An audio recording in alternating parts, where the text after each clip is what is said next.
The Men in Black are galaxy defenders, or we're more podcast offenders. We go off the grid and go above the law on another enthralling that song from that movie.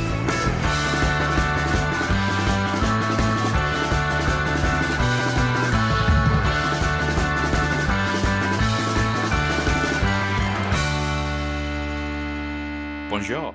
Thank you for joining that song from that movie, the journey through the very best and worst of movie songs. I am your best of the best of the best, sir, host, Dietrich, and we are joined today by your first, last, and only line of defence against the worst scum of the universe, Alex. It's a lot of pressure. A lot of pressure to put on me there. God help us all. Yeah, I know, yeah, God. We're all doomed. And we're also joined by, well, he's not hosting an intergalactic kegger, it's Ben. No, I can't imagine what that'd be like. I don't know what drinks to get in. Oh gosh. Space punch? There's a lot of pressure on the host. You tell me about it. What if they've got allergies? There's more pressure on me. I'm the last line of defence. You've just got to make drinks. I'm just behind the bar. Yeah, I'll take that. I think it's like it's a badge at brownies or something. Maybe not brownies, but like rainbows. You know, like one of those, or scout, like Girl Scouts is like cocktail making or hosting. Is it actually a thing? Yeah, it definitely was. I'm not sure whether it still is, but it's like hostess badge or something. How bad is that? Dodgy. So how are you today? Good. It's another beautiful day to look at from the window of my house. It wouldn't be an episode without Ben saying something like that. It's actually nice up here for once, actually. Yeah, it's been really nice. Weather. Well, yeah, I mean, to be fair, it's exactly the same. Not that I can see any of it because my curtains are closed. Your curtains are closed?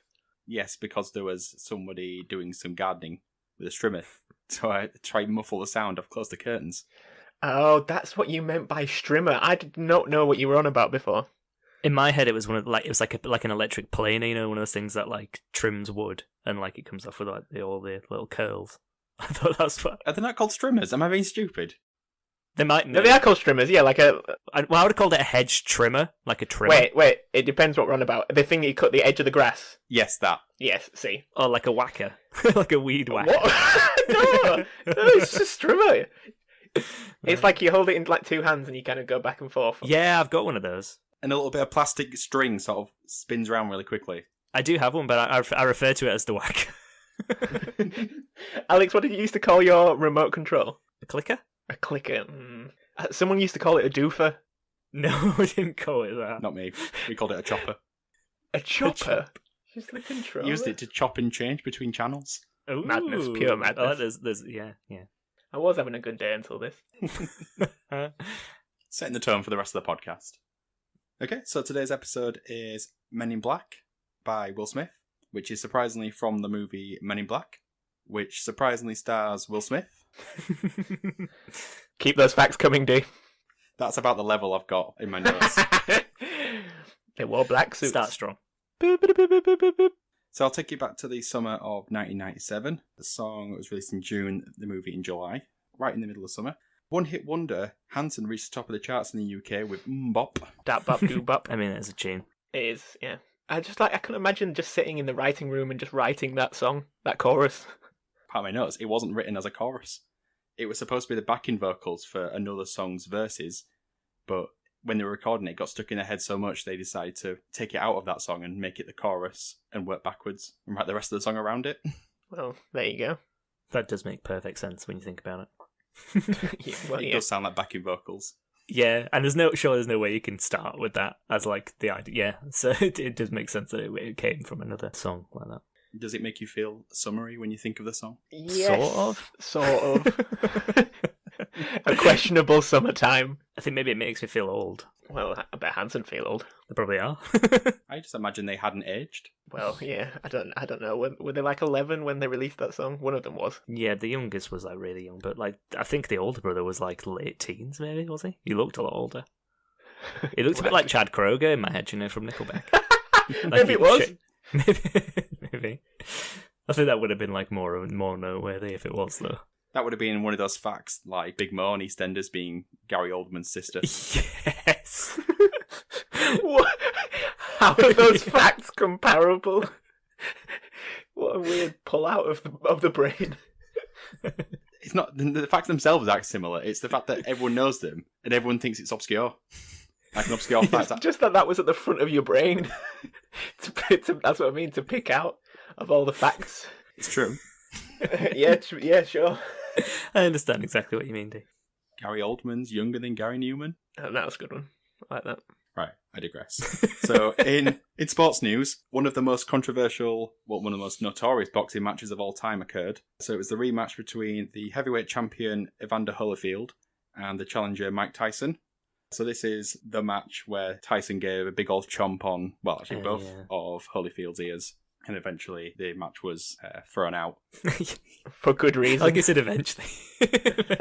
Well, it happened twice. Like, he bit him once and then continued the match and then he did it again. Yeah, that is weird they bit him once and it was allowed. It's like he wanted to be disqualified. Yeah. Well, I've read it and the ringside doctor said that biting in the ear had no effect on boxing. So it was fine to continue. Even though, like, his ear is just gushing blood. God.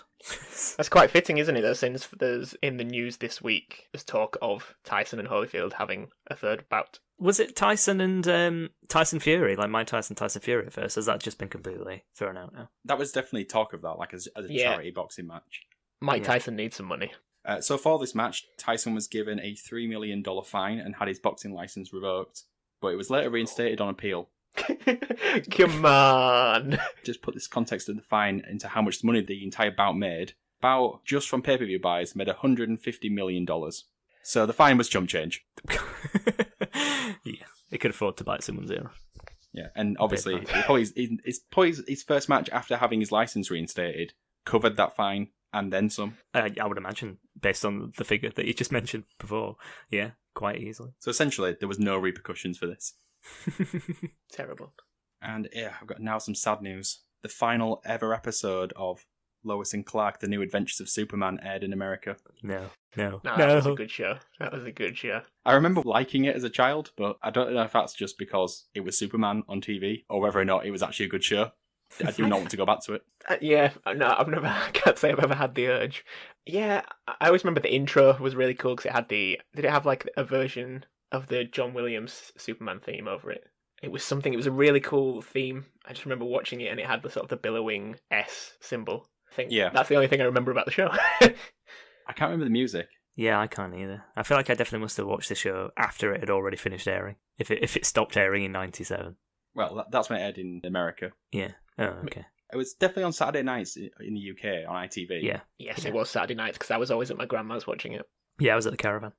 But it's at exactly the same time that Gladiators was like the biggest show on TV. So I don't know if it's a case that they waited for Gladiators to finish. It was like Blind Date. There was like Noel's House Party, Gladiators, Stars in Your Eyes. Stars in Your Eyes. Yeah.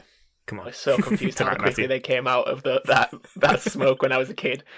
And you still don't understand now. It took me a long time, probably longer than it should have done to realise it wasn't live. It's genius bit of editing, that, isn't it? Loved it. How do they make him look like Lionel Richie so quick? If they bring it back, it needs to be live, and we see a camera backstage of them being like spray painted. That's what I thought. Honestly, as a kid, I thought there was like 50 people there. Like they had 2 seconds, and then they each like an F1 pit stop, and just someone did like a different thing each. Yeah, the makeup. Yeah, the makeup gun. Yeah, yeah. I go both when there. If there's any listeners who have recently watched Lois and Clark, let us know if it still holds up. Or Stars in Your Eyes. So let's crack on. So the film we are talking about today is Men in Black, which was released in July 1997 and directed by Barry Sonnenfeld. I'm going to guess it's pronounced. Probably should have watched a video of him pronouncing his name. I feel like we've all seen this movie, but my notes have written down the premise, so I'm going to read it out anyway. Go for it. Men in Black is the story of a super secret government agency who are essentially the task force for all things alien on Earth. Our heroes, Agent J and Agent K, uncover a deadly plot of an intergalactic terrorist on a mission to assassinate an ambassador from an opposing galaxy, who just so happens to be residing in New York City. How convenient. What I do like about this first film is they're protectors of the world, and then in the most recent film it's like, actually, they just deal with America. Is this the international one? Or is this like the Men in Black 3 or 4 that you're talking there? Oh, international, yeah. Oh, is that not? I thought it was like a UK-based thing. I've not seen the film. It's Australia, isn't it? I've not seen it either. I thought it was based in London. I thought the whole Oh, point is is it was the London branch, and it was like, why is there a London branch if they defend the whole world? Yeah. Yeah, Weird. I don't know why. For some reason, because it was Chris Hemsworth, I didn't know if it was some sort of Australian-based thing. And it's Tessa Thompson, isn't it? Yeah, and Liam Neeson. Oh, didn't even know Liam Neeson was in it. My gosh, he's really phoning him in recently. So, Men in Black is loosely based on the Marvel comic of the same name, and before anyone says, it's a Marvel comic only in the sense that through like company after company after company being acquired, it eventually ended up in Marvel's hands, Disney's hands, I guess now. So was it Disney that did this new film? Was this like, oh, we're relaunching Men in Black?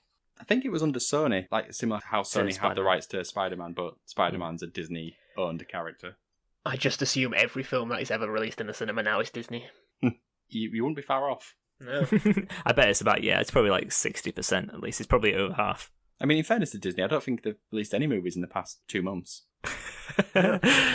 Well, they've not released them in cinemas. The comic is loosely based on the conspiracy theory regarding a secret alien-related government faction. So, like, Roswell, Alien 51. Alien 51? No, Area 51. Alien 51. That'd be a rubbish name for it, wouldn't it? We're not going to tell you what's behind this fence. No, this is Area 51A. Does the A stand for alien?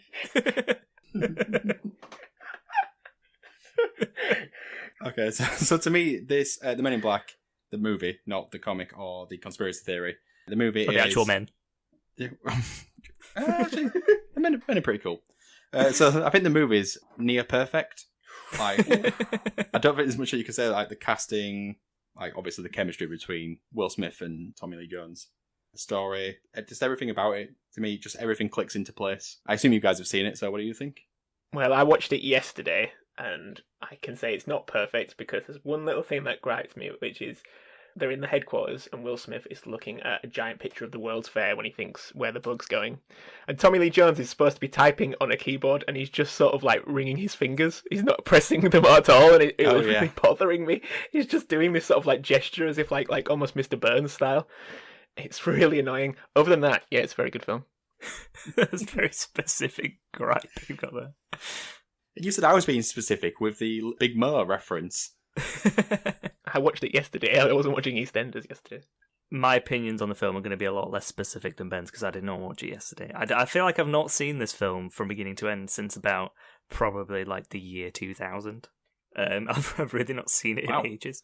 But we used to have it on VHS, and I think at the time we must have watched it like 100 times. So I've seen it a lot, but it was all about 20 years ago. But I mean, I loved this film growing up when I used to watch it all the time on VHS. Because at that time, when you had VHS, you only had like about 6, so you had to watch them all on repeat constantly.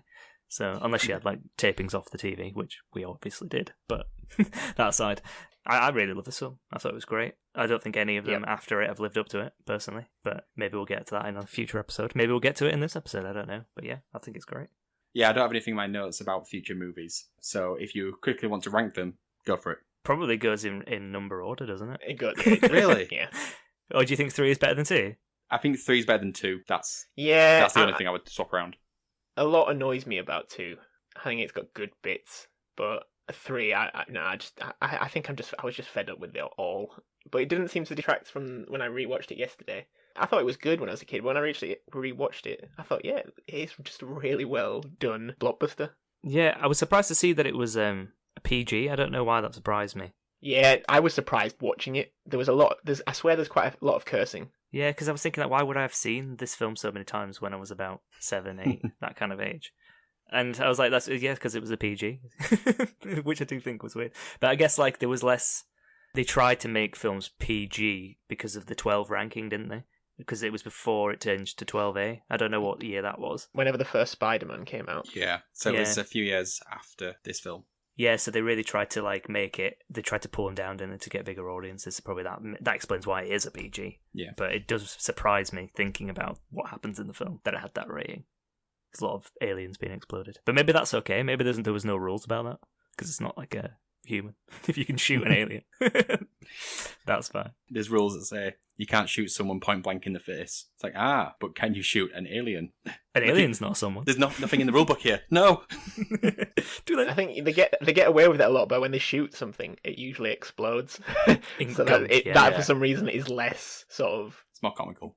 Yes, yeah, it's less horrific. It's not gore. There's no human blood. There's no blood splatter. It's just like goop from Get Your Own Back. It's like a blue liquid that they always use on, say, like adverts for health products because it can't be related to anything human. Yeah. Health products. Oh, you mean yeah? Right, I get what you're referencing. Feminine beauty products. Feminine beauty products, yeah. Which are inexplicably taxed in the UK. What, goop? Yes, the goop is taxed. Doesn't she have like a candle that smells like her vagina? Gwyneth Paltrow, is it? Gwyneth Paltrow. I was thinking, what on earth are you on about? Yeah, goop. Sorry, yeah. Yeah, she has all sorts of weird stuff. For a description, I'm pretty sure she has a candle or a perfume anyway that is supposed to smell like her lady parts. Yeah, doesn't she like recommend that you like stick like jewels or gems? Yeah, it's like crystals. It's these little like they're like 65 quid. It's like these little crystal things. Yeah, it sounds very unhygienic. I bet she's an alien. Yeah, she probably is. Yeah. Nicely linking it back to the film there. What film? Shut up.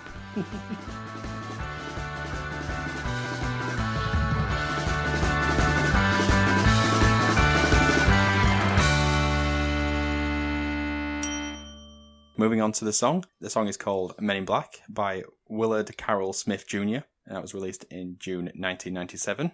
Much like the film, I think it's without question a fantastic movie tie-in song. Written from the perspective of Agent J, the song explains the concept of the Men in Black and does so with the swagger and the expected PG-ness of an early solo career Will Smith. Ha ha! Is this early solo career? It's his first solo song. This is his first song, isn't it? Yeah. Before that, it was DJ Jazzy Jeff and the Fresh Prince. I mean, yeah, it's a great song. Head swaying, toe tapping, it just really gets you into a groove for it. It's a floor filler. It's a floor filler. A qualified banger. As he is known to do. I mean, how many other films has Will Smith done with song movie tie-ins? I can think of at least 2. Actually, I can think of 3. What were the other 2? Well, Men in Black 2, obviously. Okay, yeah. Yep. Wild Wild West. Yep. And Hitch. Yep. Switch from Hitch. Switch from Hitch? Yeah. Did not know Switch was from Hitch. There wasn't one in I Am Legend. What would that be? I don't know. Not The Pursuit of Happiness. Yeah, no, or £7. I was surprised. Was Independence Day before this? Yes, was it just that before? That was his first sort of big blockbuster. If that had been afterwards, there probably would have been one for that. Yeah, they hadn't realised the connection. I don't know, it's that kind of film though, isn't it? This is a bit more light-hearted. I don't know if you could sing a song. If Will Smith's style fits with Independence Day. There is that scene where he punches the alien in the face. Yeah, I know, but you could just have a song called Welcome to Earth? Yeah, there you go. Writes itself. Which would work for this film as well. Yeah. Yeah, I mean, yeah, it does, doesn't it? Yeah, it could have done. Well, I guess this is Will Smith at his height of superstardom. He was probably, one of, if not the biggest bankable star in the US, if not the world. Except for Wild Wild West. This was the film that made him that, though, wasn't it? Because I wouldn't have said he was before. Well, I guess, like we were saying, Independence Day was huge. Yeah, but it was an ensemble. It was an ensemble cast, wasn't it? And he was only like a small part of it. Yeah. Yeah, well, Independence Day had come out 4th of July the year before, and this one came out 4th of July as well, and it was after this film did well. He was dubbed, according to the US media, as the King of 4th of July. Such a lazy nickname. It's terrible, isn't it? He's the King of 4th of July. It's like got him on the Independence Man or something. I don't know. I mean, that's also not good. That's worse. Independence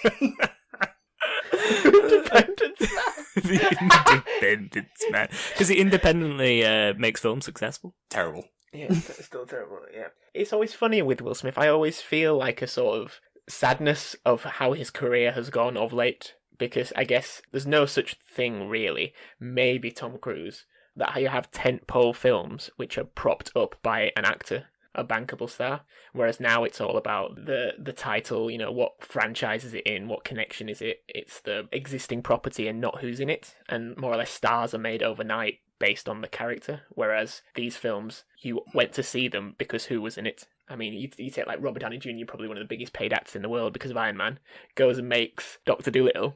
It's terrible because nobody goes to see a film based on an actor anymore. It's based on the property, and I feel Will Smith has suffered of late because of that. People still like him, but he just doesn't have that pulling power anymore. Yeah, it's true. I wouldn't even say Tom Cruise nowadays has that either. I guess it's just because I always think of Mission Impossible, which kind of is him. Yeah, well, it's that franchise that always does well, but like things like The Mummy and what was that one on the moon or something like? Oblivion. Oblivion, yeah.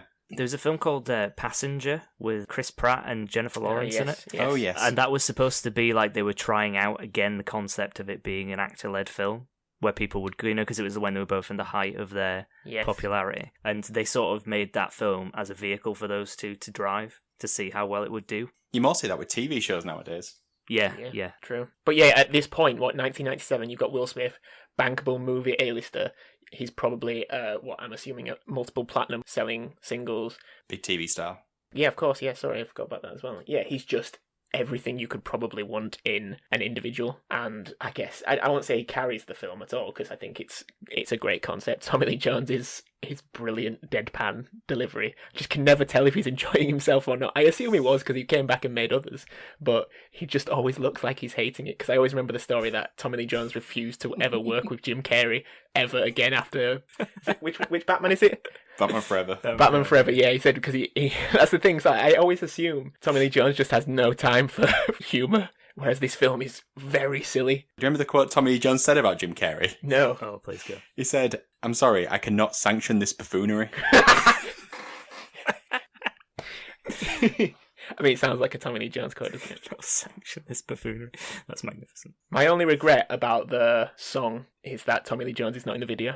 I feel that would have been a very hard pitch to Tommy Lee Jones. Probably for a music video. What is this flingin' flangin' music thing you're talking about?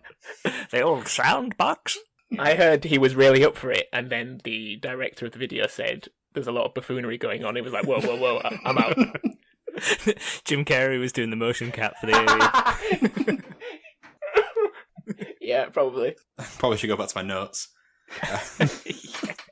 So the song samples Forget Me Not by Patrice Rushen, but it changes the lyric of To Help You to Remember to They Won't Let You Remember in reference to the neuralizer. That's what it's pronounced, isn't it? The little flashy thing. The song went to #1 all around the world, but not in the United States. Really? So for some inexplicable reason, the song was never released as a physical CD in the United States. Because of that, it wasn't allowed to enter the charts, though it was played on TV and radio and won lots of airplay awards. But yeah, you couldn't actually buy the CD in America for some reason. That's really. I couldn't find a reason why either. It didn't make sense. It was released in other countries, just not in like the biggest market for this song. I can only assume it's some sort of distribution sort of argument or something, within the contracts. It makes no sense otherwise. Yeah, because nowadays a movie studio will do everything in their powers to drain every revenue source. Yeah. Maybe it was, like you said, like a distribution issue between like the people who made the film, the production company, and whoever made the song. Maybe the rights thing. Sadly, the song did not win an Academy Award. It wasn't even nominated. That's a travesty. Outrageous. But keeping in mind when this movie was released and the song was released, can you figure out what won that year? 97, is it something we've already done? Oh wait, so this was July 97, wasn't it? So it would have been the 98 Oscars. Oh well, that sometimes if it's really early, they'd miss out, don't they? The Oscars, they're very sort of last 3 months heavy. When was Titanic? Was that the same year? Was it Titanic? It was Titanic, yeah, as my heart will go on. So it never stood a chance. No. However, it did win a Grammy Award for Best Solo Rap Performance. The Grammys just have every sort of category ever, don't they? It's a category that doesn't even exist anymore. Solo rap. I bet Celine Dion didn't win one. I think she probably has about 50 Grammys though. About how many of the solo rap performance Grammys? Imagine if she did. I thought Celine Dion was the alien singing. That's a good point. It's not a solo rap performance, really, is it? It's a rap performance with a classical singer. It should have been in the other category, which P Diddy won with "I'll Be Missing You." Faith Evans. Oh yeah, was that this year? Yep. Oh, that's a good song. Because of that Grammy, Will Smith is essentially halfway to an EGOT. Oh really? Oh, well, I say "oh really" as if like he's ever going to get these things. Well, yeah, it needs an Emmy and an Oscar and a Tony. When you say halfway, he's nowhere near. It's a quarter of the way towards. In a category that doesn't even exist anymore. I'm surprised he hasn't won an Emmy. They're handing those out. I'm really interested now. How many people have an EGOT? I did not put that in my notes. Have an EGOT. Oh, I don't know. 15 people. 15 people. Meryl Streep. Yeah, she's got a PEGOT. She's got a Peabody Award as well. I'm just looking for names I actually recognise. There's a thing with the EGOTs, though, where there's 15, but it's, like, questionable because there's a few TV Emmys, and it's like, does that count? Because you can get a TV Emmy. Well, you used to be able to get one just by, say, going on the UK equivalent of This Morning, whatever it is in America, and performing your song from the film. Right. Yeah, that seems a lot more. It seems a lot more. There's a lot more in this list from really early, like sort of like Audrey Hepburn's in it. Mel Brooks, Whoopi Goldberg. Yeah, that's a good one. And soon, Will Smith. Once he gets the other three. John Legend. That makes sense. That's not a surprise, John Legend. Yeah, that makes sense. John Legend is in the list. Yeah. Something which is very good about this song, and I guess it's connected to the movie, is the music video. Yes, I was thinking that we're going to get onto the music video. Please go. We had to talk about it. It's perfectly in keeping with the aesthetic of the movie. It reuses alien, what's it called? Mikey? I think it's Mikey. From the beginning of the film, so it's already got that sort of connective tissue. I only just realised it was that alien. Really? Yeah. They just use the character design because it acts and speaks completely different to the film. Yeah. Well, yes, yeah, it tries to kill people in the film. Exactly. And it's blown up. It's killed in the film. Oh, yeah. Where's the continuity, Will? Maybe the song was before. Well, that wouldn't make sense, would it? Yeah, because Jay's an agent. Because he's not in the member. So, yeah, the video is so perfectly like encapsulating the movie that people I've read online actually thought that this was at the end of Men in Black, almost like during the credits. Similar to the Shrek in the Swamp karaoke dance party. That people seem to think is the ending of Shrek when it's not. Yeah. It had to get mentioned eventually, didn't it? The Shrek in the Swamp karaoke dance party. We will be doing an episode on it at some point, even though it's not an actual movie. It's a short. It was like on the end of the film on the VHS version, wasn't it? Yeah, so the film ends, it has the like animated credits, and then it plays the Shrek in the Swamp karaoke dance party on the VHS. On the DVD, it's just an option. Yeah, I assume in the cinema it didn't play it. So yeah, people thought that this came on afterwards. I suppose that does kind of make perfect sense. You know, like where the little block comes inside of the credits, and it would be playing there, like what happens in Toy Story and stuff. Yeah, when it was made, it was one of the most expensive music videos of all time, costing a third of Mike Tyson's fine. That's the measure. Continuity. $1 million. $1 million. That's more than the entire budget for Rocky. Are we just doing loads of continuity between all our episodes? Obviously, might as well.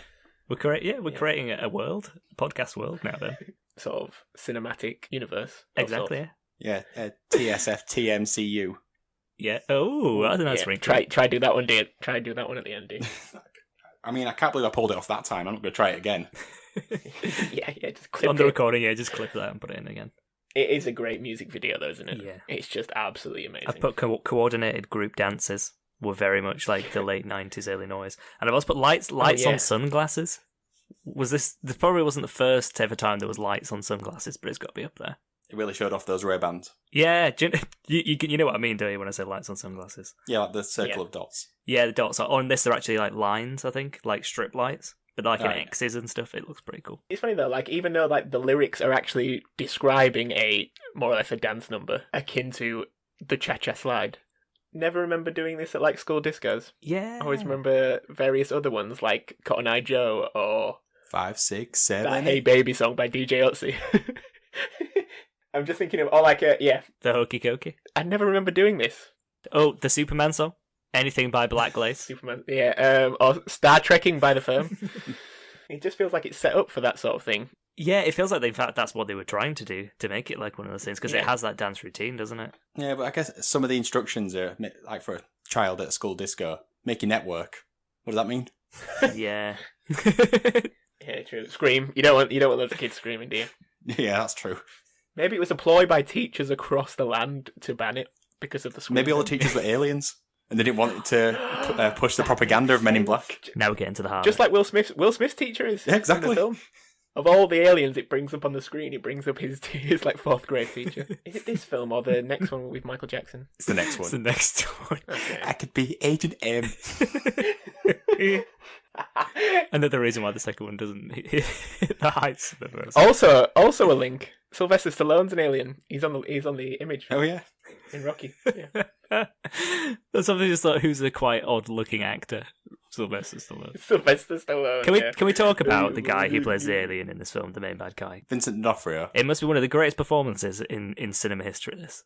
I don't know if you guys agree, but I think it's just 100%, unbelievable. 100%. He's so unnatural looking. Just the way he walks, like, apparently he put, like, braces on his knees so he couldn't bend his legs. It's just like you do 100% believe that there's an alien inside. Yeah. It's just so crazy. The voice as well, it's just amazing. Yeah. Water. I put my hands on my head like this. We are the worst at impressions. It always blew my mind that was the same guy that played Kingpin in the Daredevil and Jessica Jones and Luke Cage. Like, how is that the same person?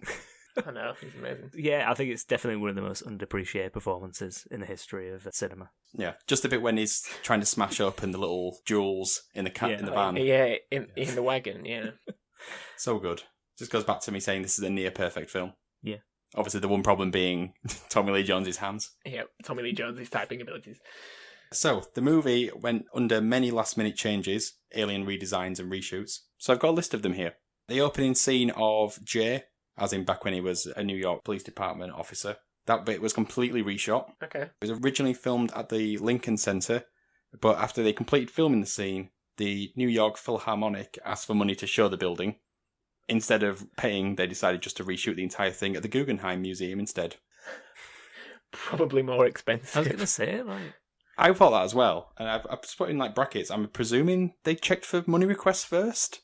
It just says it was reshot at the Guggenheim, but I need more information than that. How much was the New York Philharmonic wanting? The same amount that it was for Mike Tyson to pay in a fine. The original ending was just Agent K and the Bug having an existential debate. Wait, I thought the bug exploded. Well, the original ending was them just literally talking. Great. It was scrapped 5 months into production because they realised that it wasn't a very impactful or action-packed ending. Yeah. Kind of goes without saying. I like it realised as well. Obviously. I'm sure it was probably a great scene, but, you know. Yeah, but not in this film. So they wrote 5 alternative endings, including one where Agent K is not neuralised, which I'm sure the writers of Men in Black 2 would have been happy to go with. Because spend the first 45 minutes of that film having to undo the ending of the first Men in Black. I don't think Men in Black 2 is bad, but I like that ending of the first one. Yeah, me that too. element of it. And I hate like the sort of the retcon. It's just really lazy. Yeah, and the Laurel, is it? The girl? Yeah. Oh yeah, they just rip her out, yeah. Just disappears and replaced by Patrick Warburton for some reason. Oh yeah, isn't it Peter? So with only 2 weeks left of production, the entire plot of the movie was changed. It's going well. Yeah. Originally, the movie was going to be about 2 opposing alien races, the Archelians, which survived the redesign of the film, I guess, and another one called the Balchians. Balchians? It's hard to tell because it was never said on screen. The idea was that they were at war and the Earth was in the crossfires. The Bug, Vincent D'Onofrio, he would still come to Earth, but only to steal the galaxy, so the war would continue and they could feast on the casualties of the war. Bearing in mind this is only 2 weeks left of production, so a lot of this was filmed. How did they fix this? How did this become the legendary film that it is? To simplify the story, because I thought it was a bit too confusing, they changed all the subtitles of the aliens. They changed the screens at the Men in Black headquarters, and all of Frank the Pug's dialogue was completely re-recorded to suit a much simpler story, where instead an alien race is threatening to blow up the Earth to stop the Bug from getting the galaxy. I think they did a pretty good job because I would have not noticed. No. The fact that you're saying this, mate, just really confuses me. How did? Yeah. And it's like, why was it so complicated? You can understand like a film being quite basic to begin with and then overcomplicate it. But to like come up with like a crazy plan and then to really strip it down seems a bit odd to me. And then to do it so successfully. And then to manage to successfully do it in 2 weeks before the film was due to be finished. Well, the good thing, though, about all of this is that none of it affects the lyrics of the song. They all fit no matter what. Yeah. Well, had the lyrics been similar to, I better say it, the greatest song of all time, Nod Your Head, Black Suit's Coming, from Men in Black 2. It's not even a joke. I kind of feel the only reason you wanted to do this one with this song was so you could get to the next one. This was in your way. Absolutely. But yeah, in that one, it specifically goes over the plot of the film, explaining characters, motivations. So I'm guessing that one didn't have a complete rewrite 2 weeks into production, though it would have helped. Yeah, I was going to say, maybe that would have made it better. I'm just reading on like Wikipedia now, the people who were approached to play the characters in the film. Yeah. Clint Clint Eastwood for Tommy Lee Jones' character. I mean, it's the same sort of no shit individual, isn't it? And then, like, for Jay, Chris O'Donnell turned down the role, which it doesn't surprise me that he was offered this, because I feel like he was in a lot of films in this, like, 2-year period. Chris O'Donnell really needed to be in this film. He turned it down because he thought the role of a new recruit was too similar to Dick Grayson in Batman Forever. David Schwimmer also turned down the role. That would have been a very different film. Schwimmer and Clint Eastwood. Yeah. That would have been cool. That would have been a great combo. David Schwimmer and Clint Eastwood. No, I don't think... Like I say, you needed Will Smith. Just the star power, the bonus of the song. I wonder if it was written into, like, just every contract of his. And I wonder who... Like, it's like, Will, we want you to do a song. Or if Will's coming saying, I want to do a song. He just happened to have written a song called Men in Black years earlier. Well, yeah, you know what I mean, yeah. He's really into conspiracy theories. Yeah. Men in Black now is, well, it's quickly approaching 23 years old. Gosh. And we've recently had a fourth instalment. But do you still think the original film and the song hold cultural significance today? Well, I think the fact that they're still trying to remake, trying to recapture what the first one did, would suggest so. Because I think it kind of came at that time where they were trying to make films that were just fun. Yeah. It wasn't trying to be anything more than that, really. I think it was like, it knew that it was aiming for a PG audience, so there'd be a lot of kids and families watching it. So they kind of skated on that, but it's kind of got a bit of adult humour in there as well. I think, yeah, it still does. And if, like Ben said, if you watched it yesterday and still really enjoyed it, I think you got to say yes. Mm-hmm. Yeah, I feel like this film, the first one, is used as a template for buddy films. In so many things following, like Rush Hour, R.I.P.D., all these films, right? They're trying to recapture the Men in Black success. Men in Black's like the last where it still worked in that sense, like the buddy cop, one hard nose and one sort of loose, jokey version, Midnight Run sort of style. But yeah, nothing like this works anymore because everything's an existing portfolio already behind it before it reaches the screen. And what about the song, Alex? I suppose it does. It's difficult, really, to separate these two, obviously, because the song is called Men in Black. But I guess it still would work on its own. Unlike the second one, like you said, where it directly references plot and stuff, I suppose this doesn't, really. It's kind of just a bit of a cool song about some guys in black who fight aliens. It could, in theory, work by itself. If you took it on the whole, if I had to take either Will Smith's movie career or Will Smith's musical career, I think I'd always take Will Smith's movie career. I could easily do without his songs, as much as I enjoy a lot of them. But sort of his charisma, I feel, comes out a lot more in his films. He brings a lot to the films, and even films that have failed with him in it would have failed a lot harder if he wasn't in it. So you don't think that David Schwimmer would have become king of 4th of July? I don't think there would be Men in Black Alien Attack at Universal Studios if David Schwimmer was in the film. Yeah, because I mean, part of it's just like a coolness factor, isn't it? Like Tommy Lee Jones and Will Smith, they click together, but they both just like come across as cool in their own individual way. David Schwimmer would not come across as cool. So, which brings us on to the ultimate question of movie or song, and please say which one you mean, because if you say Men in Black, it could be either. Yeah, like we're saying, always take the movie career over the music career. I'll go for the movie. Yeah, I think we've pretty much covered what we're going to say, but yeah, film definitely over song in this case. But I'd like to keep both if that's an option, which it's not, so fun. Film for me as well, but that is no knock on the song at all. Yeah, I think that's it, yeah. So that brings us to the end of today's episode. Let us know what you think of the movie and the song, but yeah, as I said before, make sure you tell us which one you actually mean, because they're both called the same thing. So you can tell us on Twitter, that's TSFTMPod, not TSFTMCU. Not yet. Not yet, no. So let's do some goodbyes. So it's goodbye from me. And goodbye from Alex. Come and get your black bin bags. Great, amazing. That's for all the people listening outside of the UK. And goodbye from Ben. Elvis isn't dead, he just went home. So, goodbye everybody. Bye. Goodbye. Yeah.